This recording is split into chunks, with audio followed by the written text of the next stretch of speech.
Hey y'all, it's Christian. Chris is asleep. I tried to get him to smoke with me, but he's fast asleep. Dave the crackhead just left the house. I told him sorry I left a mess, but Esther picked me up around 10:20. I was a little late. I'd taken two Seroquels last night to sleep because I couldn't sleep. And so I was groggy. But I packed my bag. This is a bag that Natalie and I got. She's the best dumpster diver in Houston, the sexiest thing you'll ever see. She keeps, she's shy and reserved. When I met her anyway, she still is shy and reserved. She doesn't like her picture taken, which I do sometimes, and then I feel bad about it. And she punched my right deltoid 25 times because I took a picture of her in Walgreens, and she was mad. But sorry, baby. I told her to change her password for nadimdeltoro@outlook.com because I know her passwords. One time when she moved out of 617, I think, I don't know, I got a piece of paper, and it had written down all her passwords. And it's related to her favorite artist, which is David Bowie. But anyway, I won't tell you more than that, but I don't want hackers to get into her machine. And she has a Motorola phone, which I just told my dad. I have a Samsung Galaxy A15. But look, my dad's so nice. He bought me because Jana, my black friend, who's been Jennifer's wife for the last. She doesn't identify as black, but she has sickle cell anemia. And last Sunday, I was over there. I went over there to save her life because people call me Save-A-Ho.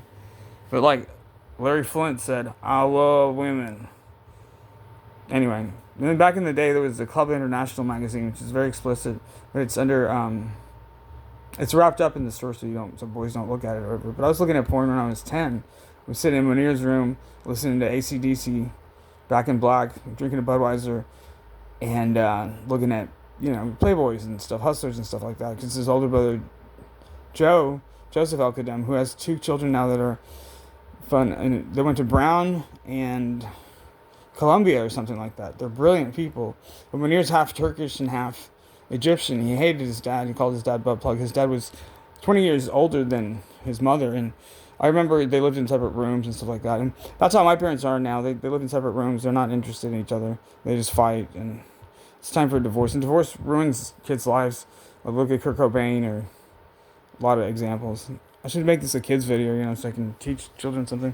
And not talk about explosive matters, but sometimes you have to talk about it. And this is for Natalie. And when I got arrested, Natalie, with the car, I left condoms. I was nigger rich. And so I went to Smoke Buddy and spent $100 on Pilos, which is slang for a meth pipe. My lawyer, Michael Pham, in 902 Louisiana, told me that a dirty crack pipe or a dirty meth pipe, I get 2 years in state jail day for day. And Jennifer hates when I repeat that. And she says in Dallas it's just a ticket, but also she's a woman and can suck dick like Natalie to get out of anything. But Natalie's not that. She's selective with her sexual partners and her mates. And I bet if I had a job and a car, or just one of the two, she would fuck me. But we can't make this for kids now. It just pisses me off. Carlin talked about the 7 dirty words or whatever.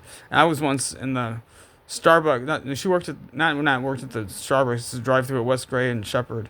I went to River Oaks starting in 2nd grade. So, my dad thinks that I don't have friends around. I have friends in Bel Air. I have friends in Montrose.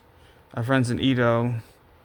I have friends in, I got friends in low places. I was never into country, but Sarah Woodfield D'Souza, in whom the condom blew up, and she was pissed off, and we went to, I say Eckerd's, we don't have Eckerd's or Rite Aid. We went to CVS and bought a Plan B, and she was all giddy because she got laid.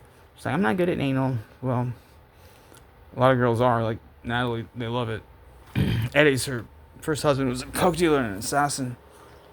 Her mom took her baby away, Julius, and renamed it, and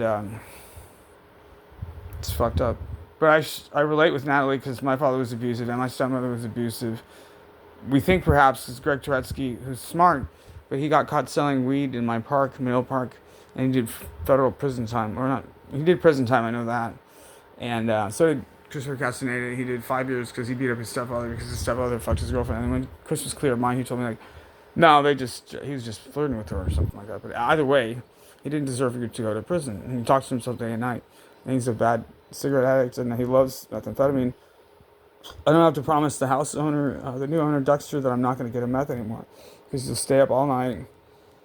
But whatever, man. Drugs are for adults, not kids.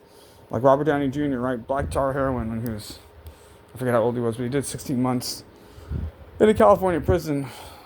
And he's a very strong fellow, though, I can play Iron Man.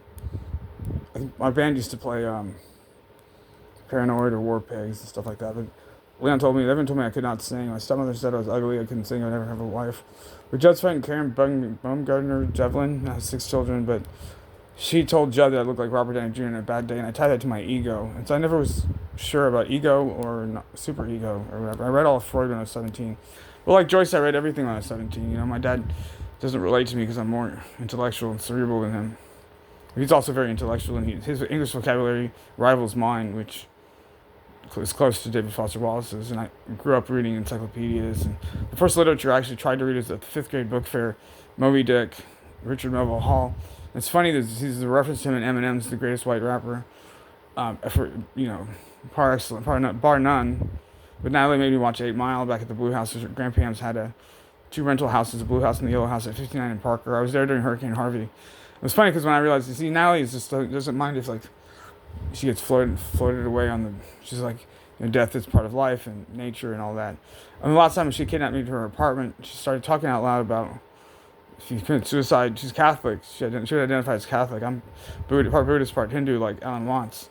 But I try to tell her something. She tells me to shut up. You know, she's mean, like my stepmother was. Bye.